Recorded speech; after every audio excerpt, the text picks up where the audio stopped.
Today we're going to talk about government agencies and health insurance. The first government agency is the World Health Organization. This is the international agency sponsored by the United Nations. They're responsible for compiling statistics and information on diseases. They also publish health information. They investigate and address serious health problems throughout the world. The second is the U.S. Department of Health and Human Services. This is a national agency that deals with the health problems in the U.S. We're going to talk about 6 different departments that fall underneath the U.S. Department of Health and Human Services. The first is the National Institute of Health, the NIH. Their purpose is to do research on different diseases. The second is the CDC, or the Center for Disease Control and Prevention. They're concerned with the causes, the spread, and control of disease in populations.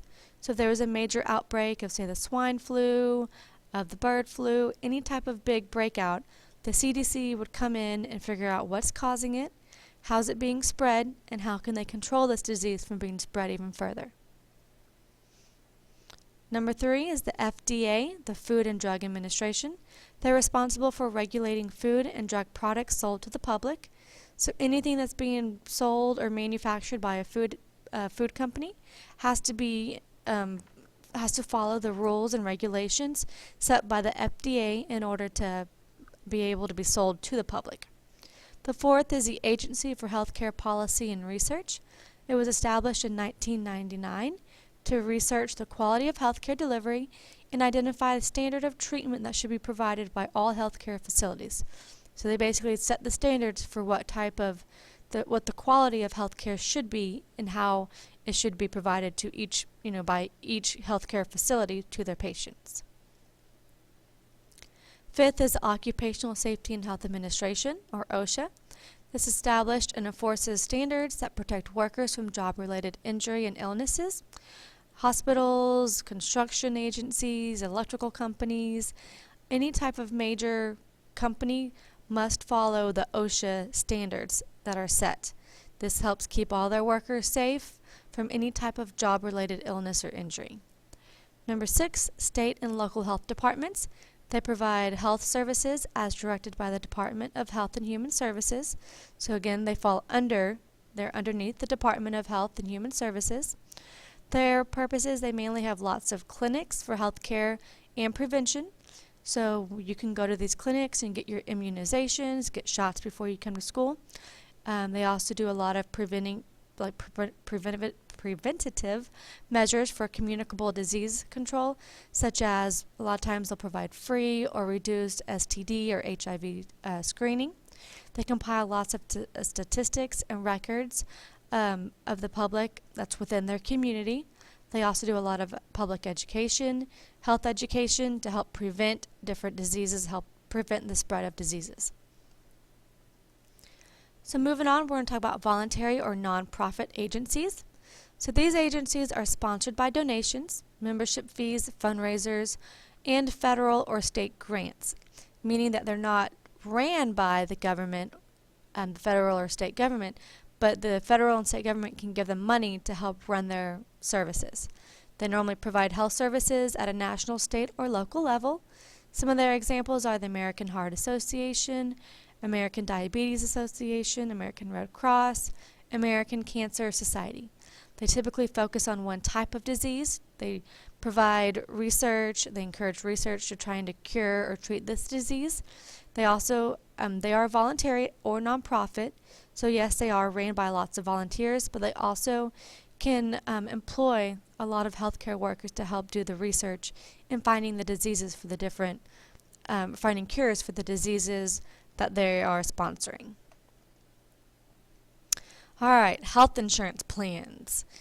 Now that we are all going to have health insurance plans now, it's important that we know and understand the terminology that is associated with it. So health insurance, without this insurance, the cost of illness can mean financial disaster for an individual or family. So examples of health insurance are like Blue Cross Blue Shield, Aetna, Cigna. There's all kinds of health insurance companies out there. Alright, these are 3 terms that are very important to know and to understand when picking the type of healthcare plan or healthcare insurance plan you're going to pick. First is your deductible. This is the amount paid by the patient for medical services before the policy begins to pay. So no matter what happens to you, anytime you go to the doctor, you will have to pay your deductible. Next, the second term is co-insurance. This is a specific percentage of expenses shared by the patient and the insurance company. Most of the time you'll see 80%, 20%. They call it 80-20, 10-90, 30-70, depending on the type of insurance plan you have. What that means is once your deductible has been met, so once you've paid that deductible, the insurance will kick in and start paying, but they only pay a certain amount. So if your policy is an 80-20 policy, that means that the insurance company will pay 80% of the expenses and you will be responsible for 20% of the expenses, typically up into a certain amount. And then after a certain amount, after your out-of-pocket expense has been met, then the insurance company will pay 100%. Next is your copayment. This is a specific amount of money a patient pays for a particular service. So most of the time, co-payments will be what you have to pay whenever you go to a doctor's office visit, such as $30, $25. That amount is set by your insurance company. So anytime you go to the doctor, if you have a co-payment, you will have to pay that $30 for an office visit. They also have co-payments for when you go to the emergency room. So anytime you go, you'll have to pay a co-payment. Alright, types of health insurance plans. First type we're going to talk about is an HMO, or a health maintenance organization. So a monthly fee or premium is paid. Fees stay the same regardless of the amount of health care used. So you have set amounts you have to pay for certain things. Disadvantages: the insured person is required to use only HMO affiliated healthcare providers. If you do not, the patient pays pretty much 100% of the cost. Next is the PPO, Preferred Provider Organization. This is usually provided by large companies or industries to their employees. Industries or companies form a contract with certain healthcare agencies to provide healthcare at a reduced rate. The person is restricted to specific hospitals and doctors. So with the PPO, you will have doctors that are considered in-network, which are cheaper, and then you'll have doctors that are considered out-of-network, which will cost more. So it's more beneficial and cheaper for you to go to in-network versus out-of-network doctors if you have a PPO. Alright, Medicare. This pays 80% of services, patient pays the balance, or has additional insurance. So this is a federal government, federal government program, meaning it's ran by the federal government. Provides health care for almost all persons over the age of 65 and any person with a disability that has received Social Security benefits. So this is an age thing. You must be 65 or older in order to receive Medicare. There is Type A and Type B. Type A is for hospital insurance, so anytime you go to the hospital, Type A will cover it. And then you have Type B, which is medical insurance, and that is you pay a premium for doctor services, outpatient treatment, therapy, etc. Medicaid. Medicaid is another medical assistance program.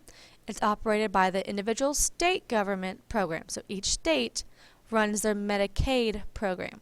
Usually pays for health care of individuals with low incomes, children who qualify for public assistance, and individuals who are disabled or blind. So again, this is for anybody who's under the age of 65. Alright, State Children's Health Insurance Program, also known as CHIP. It was established in 1999. This provides health care to uninsured children of working families who earn too little to afford private insurance, but too much to be eligible for Medicaid. So again, Medicaid is restricted by income. Workers' compensation, or also sometimes called workers' comp. This is health insurance plan providing treatment for workers injured on the job. So if you get injured while you're working, workers' comp will pay for it, meaning that it doesn't go underneath your health insurance plan. Workers' comp will pay for it. They also pay for lost wages because of the injury on the job. Now, regular health insurance will not pay for lost wages if you were hurt outside. Next is TRICARE. This is insurance that is provided provides care for all active duty members and their families, survivors of personnel, and retired members of the armed forces.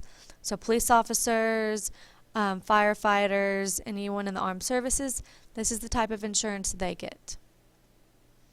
And the last we're going to talk about is managed care. This was developed in response to the rising cost of healthcare. All healthcare providers to a patient must have a purpose, meaning you can't just come in and do whatever you think is, necessary. You must have a purpose. Second opinion or verification is often required. And then HMOs and PPOs, like we talked about earlier, are the main providers of managed care.